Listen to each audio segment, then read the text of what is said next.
Sebelum kita memasuki tentang materi moderasi beragama dalam perspektif akhlak tasawuf dan aswaja ya, kita perlu membaca tentang realitas sosial dan konflik sosial, di mana kita banyak temukan di media sosial tentang ujaran kebencian, klaim kebenaran semata, bahkan banyak konflik yang itu dilatar belakangi oleh ketidakmampuan kita dalam memahami konsep moderasi beragama.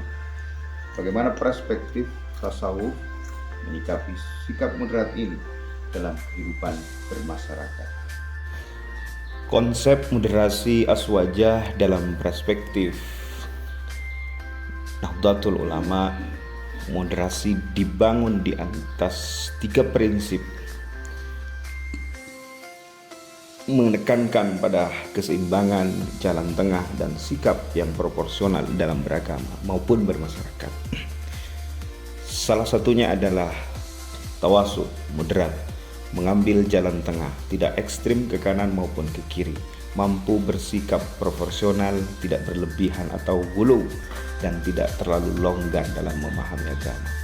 Kedua adalah konsep tasamuh, toleransi, sikap menghargai perbedaan. Dalam NU, tasamuh bukan berarti mencampur adukkan akidah, tetapi menghormati keberagaman dalam kehidupan sosial.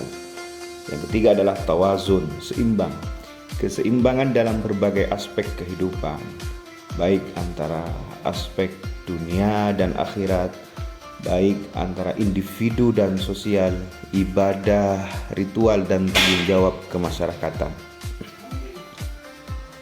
Semua konsep moderasi aswaja itu dibangun sebagai salah satu fondasi besar bagaimana kita memahami moderasi secara umum, sehingga bagaimana nilai-nilai Ahlus Sunnah wal Jamaah nanti dapat terimplementasikan dalam kehidupan sosial.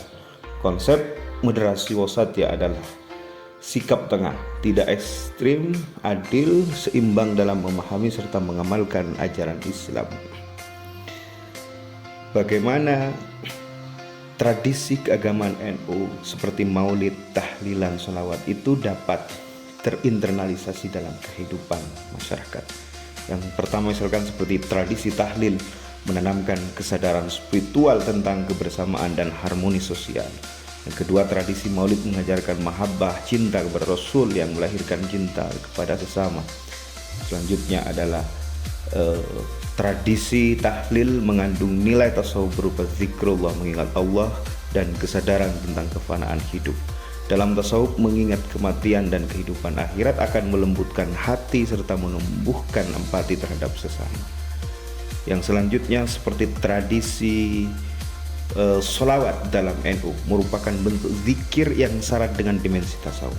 Membaca sholawat bukan hanya ibadah lisan tetapi juga latihan spiritual untuk membersihkan hati, tazkiyatun nafs, dan menumbuhkan ketenangan batin. 3 tradisi itu tercermin dalam tasawuf sebagai model moderasi dan harmoni sosial. Seperti mana dalam contoh gambar ini, banyak tradisi-tradisi NU di dalamnya yang kemudian memiliki nilai-nilai syarat tasawuf yang terkandung, menumbuhkan hati yang lembut misalkan, menumbuhkan jiwa yang damai, menumbuhkan sikap yang penuh kasih terhadap sesama. Dari sinilah lahir masyarakat yang rukun, masyarakat yang harmonis, dan menjunjung tinggi nilai-nilai kemanusiaan. Tradisi keagamaan Nahdlatul Ulama seperti maulid, tahlilan, dan sholawat tidak hanya menjadi ekspresi ritual keislaman, tetapi juga menjadi media penanaman nilai-nilai tasawuf dalam kehidupan sosial masyarakat yang majmuk. Melalui praktek spiritual ini, masyarakat diajarkan akhlak yang mulia, kelembutan hati, serta penghargaan terhadap perbedaan, seperti nilai mahabbah,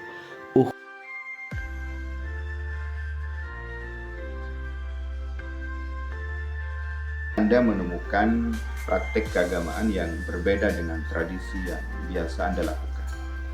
Bagaimana sikap yang seharusnya ditunjukkan oleh seorang muslim yang mengamalkan nilai-nilai akhlak tasawuf itu sendiri. Kemudian carilah contoh suatu fenomena intoleransi atau konflik sosial keagamaan di media sosial, dan kemudian dianalisis menggunakan konsep moderasi beragama dan akhlak tasawuf. Jadi kesimpulannya nanti tasawuf membentuk pribadi yang moderat, beradab, dan menghargai perbedaan.